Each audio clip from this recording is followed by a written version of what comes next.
ನಮಸ್ಕಾರ ಸ್ನೇಹಿತರೆ, ಓಂ ಸಾಯಿರಾಮ್. ರಾಜರಿಗೆಲ್ಲ ರಾಜನಾದ, ಯೋಗಿಗಳಿಗೆಲ್ಲ ಶ್ರೇಷ್ಠ ಯೋಗಿಯಾದ, ಪರಬ್ರಹ್ಮ ಸ್ವರೂಪನಾದ ಶ್ರೀ ಸಚ್ಚಿದಾನಂದ ಸಮರ್ಥ ಸದ್ಗುರು ಸಾಯಿನಾಥ ದೇವನಿಗೆ ಜಯವಾಗಲಿ. ಸ್ನೇಹಿತರೆ, ಇವತ್ತಿನ ವಿಡಿಯೋ ತುಂಬಾ ವಿಶೇಷವಾಗಿದೆ. ಕೈಯಲ್ಲಿ ಮತ್ತೊಂದು ಕೆಲಸ ಇಲ್ಲದೆ ಇದ್ದ ಕೆಲಸಕ್ಕೂ ಕೇವಲ ಒಂದೇ ತಿಂಗಳಿನಲ್ಲಿ ರಿಸೈನ್ ಮಾಡಿ ಮನೆಗೆ ಬಂದರೆ ಏನಾಗಬಹುದು ಗೊತ್ತಾ? ಇಡೀ ಸಮಾಜ, ಸ್ನೇಹಿತರು ನಮ್ಮನ್ನು ನೋಡಿ ಆಡಿಕೊಳ್ಳುತ್ತಾರೆ. ಜೀವನವೇ ಮುಗಿದು ಹೋಯಿತು ಅಂತ ನಿರಾಶೆ ಕಾಡುತ್ತದೆ. ಆದರೆ ಅದೇ ಕಠಿಣ ಪರಿಸ್ಥಿತಿಯಲ್ಲಿ ಎಲ್ಲ ಯೋಚನೆಗಳನ್ನು ಬಿಟ್ಟು ಸಾಕ್ಷಾತ್ ಸಾಯಿಬಾಬಾ ಅವರ ಮೇಲೆ ಸಂಪೂರ್ಣ ನಂಬಿಕೆ ಇಟ್ಟರೆ ಏನಾಗುತ್ತದೆ? ಜೀವನ ಪೂರ್ತಿ ಕಷ್ಟಪಡಬೇಕಾಗುತ್ತಾ ಅಥವಾ ಯಾವುದಾದರೂ ಪವಾಡ ನಡೆಯುತ್ತಾ? ಓಂ ಸಾಯಿರಾಮ್. ಇವತ್ತಿನ ವಿಡಿಯೋದಲ್ಲಿ ನಾವು ಶಿರೀಶ್ ಅತ್ಕರಿ ಅನ್ನೋ ಸಾಯಿ ಭಕ್ತರ ಜೀವನದಲ್ಲಿ ನಡೆದ ಕಣ್ಣೀರ ಕತೆ ಮತ್ತು ಅದನ್ನು ಸಾಯಿಬಾಬಾ ಅವರು ಹೇಗೆ ಒಂದು ಅದ್ಭುತ ಪವಾಡವಾಗಿ ಬದಲಾಯಿಸಿದ್ರು ಅನ್ನೋದನ್ನ ನೋಡೋಣ.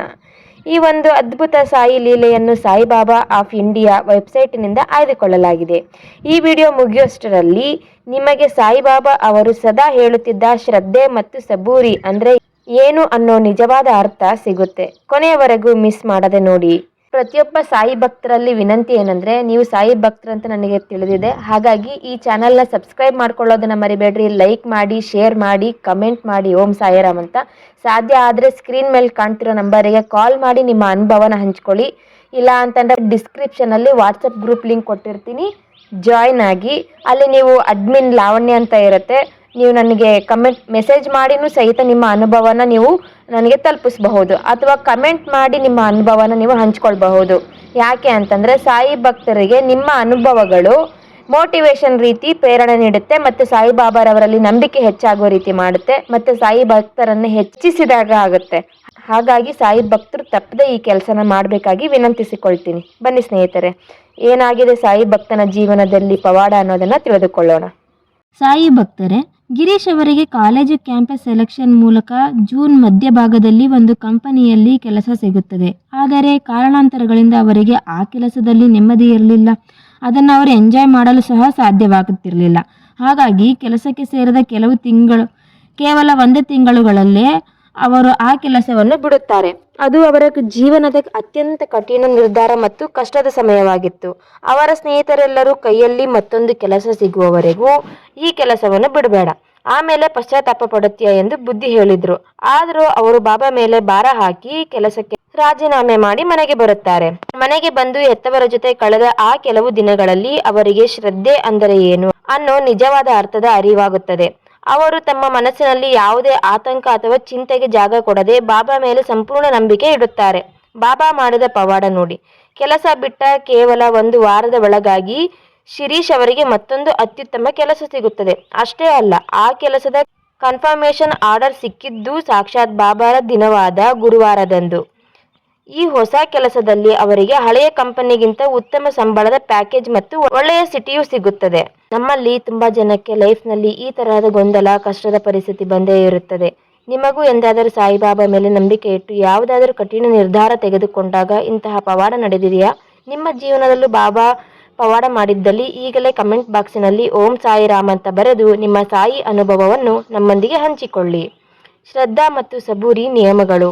ಕಳೆದ 4-5 ವರ್ಷಗಳಿಂದ ಬಾಬಾರ ಭಕ್ತರಾಗಿರುವ ಗಿರೀಶ್ ಅವರು ಈ ಅನುಭವದ ನಂತರ ಶ್ರದ್ಧೆ ಮತ್ತು ಸಬೂರಿ ಬಗ್ಗೆ ತಿಳಿದುಕೊಂಡ ಆಳವಾದ ಸತ್ಯಗಳು ಇಲ್ಲಿವೆ. ರೂಪವಿಲ್ಲದಿದ್ದರೂ ನಂಬುವುದು. ಬಾಬಾ ಶಿರಡಿಯಲ್ಲಿ ದೈಹಿಕವಾಗಿ ಇದ್ದರು ಎಂಬುದನ್ನು ನಂಬುವುದು ಮತ್ತು ಇಂದು ಅವರು ನಮ್ಮ ಕಣ್ಣಿಗೆ ಕಾಣದಿದ್ದರೂ ಪ್ರತಿಯೊಂದು ರೂಪದಲ್ಲೂ ಇದ್ದಾರೆ ಎಂದು ನಂಬುವುದೇ ಶ್ರದ್ಧೆ. ಬಾಬರಿಗೆ ಎಲ್ಲವೂ ಗೊತ್ತು. ನಾವು ಬಾಬರನ್ನು ನೆನೆಯದಿದ್ದರೂ ನಮ್ಮ ಜೀವನದಲ್ಲಿ ಏನು ನಡೆಯುತ್ತಿದೆ ಎಂಬುದು ಸದಾ ಗಮನಿಸುತ್ತಿರುತ್ತಾರೆ. ಸಂಪೂರ್ಣ ಶರಣಾಗತಿ. ಬಾಲ್ಯದಲ್ಲಿ ನಮಗೆ ಹುಷಾರಿಲ್ಲದಿದ್ದಾಗ ಹೆತ್ತವರು ನೋಡಿಕೊಳ್ಳುತ್ತಾರೆ ಎಂಬ ನಂಬಿಕೆ ಇತ್ತು. ಹಾಗೆ ಈಗ ದೊಡ್ಡವರಾದ ಮೇಲೂ ನಮ್ಮ ಎಲ್ಲ ಸಮಸ್ಯೆಗಳನ್ನು ಬಾಬಾಗೆ ಒಪ್ಪಿಸಿ ಚಿಂತೆ ಬಿಡಬೇಕು. ಹೃದಯದ ನಂಬಿಕೆ. ಶ್ರದ್ಧೆ ಎನ್ನುವುದು ಮೆದುಳಿಗೆ ಸಂಬಂಧಿಸಿದ್ದಲ್ಲ, ಹೃದಯಕ್ಕೆ ಸೇರಿದ್ದು. ಮನಸ್ಸು ಭಯಪಡುವಾಗ ಹೃದಯಕ್ಕೆ ಕೇಳಿ, ನನಗೆ ಬಾಬಾ ಮೇಲೆ ನಂಬಿಕೆ ಇಲ್ವಾ ಎಂದು. ಆಗ ಸಮಾಧಾನ ಸಿಗುತ್ತದೆ. ಕರ್ತೃತ್ವ ಭಾವ ತ್ಯಜಿಸುವುದು. ನಾನು ಮಾಡುತ್ತಿದ್ದೇನೆ ಎಂಬ ಅಹಂ ಬಿಟ್ಟು ಎಲ್ಲವನ್ನೂ ಬಾಬಾ ಅವರೇ ಮಾಡುತ್ತಿದ್ದಾರೆ ಎಂಬ ತಾಳ್ಮೆಯಿಂದ ಇರುವುದು. ಸಂಕಷ್ಟದಲ್ಲಿ ಶಕ್ತಿ. ಕಷ್ಟದ ಸಮಯದಲ್ಲಿ ಬಾಬಾ ನಮಗೆ ಶಕ್ತಿ ಮತ್ತು ನೆಮ್ಮದಿಯನ್ನು ನೀಡಿ ನಡೆಸುತ್ತಾರೆ ಎಂದು ನಂಬುವುದು. ಬಾಬಾರ ದರ್ಶನ.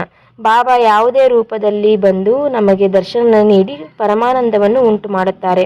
ಬಾಬಾರ ಕೃಪೆ. ನಾವು ಬಾಬಾಗೆ ಶರಣಾದ ಮೇಲೆ ನಮ್ಮ ಜೀವನದಲ್ಲಿ ಏನೇ ಬಂದರೂ ಅದು ಬಾಬಾರ ಪ್ರಸಾದ ಎಂದು ಸ್ವೀಕರಿಸುವುದು. ಕರ್ಮಗಳ ಚಿಂತೆ ಬಿಡುವುದು. ಹಳೆಯ ಜನ್ಮದ ಕರ್ಮಗಳ ಬಗ್ಗೆ ಯೋಚಿಸುವುದನ್ನು ಬಿಟ್ಟು ಭವಿಷ್ಯದ ಬಗ್ಗೆ ಜ್ಯೋತಿಷ್ಯ ನೋಡುವುದನ್ನು ನಿಲ್ಲಿಸಿ ಬಾಬಾರನ್ನು ಮಾತ್ರ ನಂಬಬೇಕು. ಸಕಾರಾತ್ಮಕ ಆಲೋಚನೆ. ಶರಣಾದಾಗ ಬಾಬಾ ನಮ್ಮ ಮನಸ್ಸಿನಲ್ಲಿ ಒಳ್ಳೆಯ ಆಲೋಚನೆಗಳನ್ನು ತುಂಬುತ್ತಾರೆ. ಬೋಧನೆಗಳ ಪಾಲನೆ. ಬಾಬಾ ನಮಗೆ ಕಲಿಸಿದ ಪಾಠಗಳೇ ಅತ್ಯುತ್ತಮ ಹಾಗೂ ಅವುಗಳನ್ನು ನಾವು ಸದಾ ಪಾಲಿಸುತ್ತೇವೆ ಎಂದು ನಂಬುವುದು. ಸರ್ವಸ್ವವು ಬಾಬಾ. ಬಾಬಾ ಅವರೇ ನಮ್ಮ ಸದ್ಗುರು, ದೇವರು, ತಂದೆ ಮತ್ತು ತಾಯಿ ಎಂದು ಭಾವಿಸುವುದು. ಅಹಂಕಾರದ ನಾಶ. ನಿಜವಾದ ಶ್ರದ್ಧೆಯು ನಮ್ಮೊಳಗಿನ ಅಹಂಕಾರ, ಕೋಪ, ಭಯ ಮತ್ತು ವಾದ ಮಾಡುವ ಗುಣಗಳನ್ನು ನಾಶಪಡಿಸಿ ನಮ್ಮನ್ನು ಭಕ್ತಿ ಮಾರ್ಗದಲ್ಲಿ ನಡೆಸುತ್ತದೆ. ನೋಡಿದ್ರಲ್ಲ ಗೆಳೆಯರೆ, ಗಿರೀಶ್ ಅವರು ತಮ್ಮ ಅಹಂಕಾರ, ಭಯ ಎಲ್ಲವನ್ನು ಬಾಬಾರ ಪಾದಕ್ಕೆ ಅರ್ಪಿಸಿದಾಗ ಅವರಿಗೆ ಹೇಗೆ ಕೇವಲ ಒಂದೇ ವಾರದಲ್ಲಿ ಯಶಸ್ಸು ಸಿಕ್ಕಿತು ಎಂದು ನಾವು ಕೂಡ ನಮ್ಮ ಕಷ್ಟಗಳನ್ನು ಬಾಬಾರವರಿಗೆ ಒಪ್ಪಿಸಿ ತಾಳ್ಮೆಯಿಂದ ಇರಬೇಕು. ನಮ್ಮ ಪ್ರಯತ್ನವನ್ನು ನಾವು ಮಾಡಬೇಕು. ಈ ಸುಂದರ ಕಥೆಯ ಮೂಲ ಲಿಂಕ್ ಅನ್ನು ನಾನು ಕೆಳಗೆ ಡಿಸ್ಕ್ರಿಪ್ಷನ್ ಬಾಕ್ಸ್ನಲ್ಲಿ ನೀಡಿದ್ದೇನೆ. ನೀವು ಕೂಡ ಅಲ್ಲಿ ಹೋಗಿ ಓದಬಹುದು. ಇಂಗ್ಲಿಷ್ನಲ್ಲಿ ಅವೈಲೇಬಲ್ ಇದೆ. ಸಾಯಿಬಾಬಾ ಅವರ ಈ ಅದ್ಭುತ ಲೀಲೆ ನಿಮಗೆ ಪಾಸಿಟಿವ್ ಎನರ್ಜಿ ಕೊಟ್ಟಿದ್ದರೆ ತಪ್ಪದೆ ಈ ವಿಡಿಯೋಗೆ ಒಂದು ಲೈಕ್ ಮಾಡಿ. ನಿಮ್ಮ ಫ್ಯಾಮಿಲಿ ಮತ್ತು ಫ್ರೆಂಡ್ಸ್ ಜೊತೆ ಈ ವಿಡಿಯೋವನ್ನು ಶೇರ್ ಮಾಡಿ.